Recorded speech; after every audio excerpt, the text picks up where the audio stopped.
Laba diena! Šodien ir ceturtdiena, ja nekļūst datums, tagad nesamalošu. Ceturtais, loģiski. Kreči, jūs zinājāt, prikolu, ka dziesmu svētki izrādās ne tikai Latvijā, bet visā Baltijas valstīs notiek.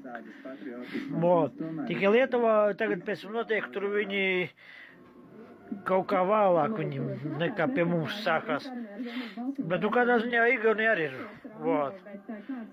Kaut kad te ap šitiem jūlijā tad notiek kaut kur tur Lietuvā jau un šodien te notiek. Bet rīt nekad, starp citu, Latvijas televīzijā pirmo reizi raidījis Lietuvas dziesmu svētku deju lielu uzvedumu.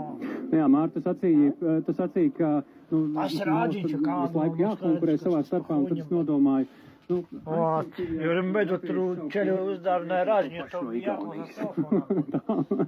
Atņemdzās vecie rāģiņi. Karači, nokalpoju.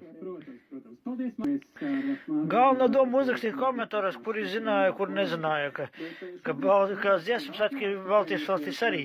Labi, tur, kur latvieši atrodas komūna, saucamā vai kā tur tas tās, tur arī viņi latvieši tiešām.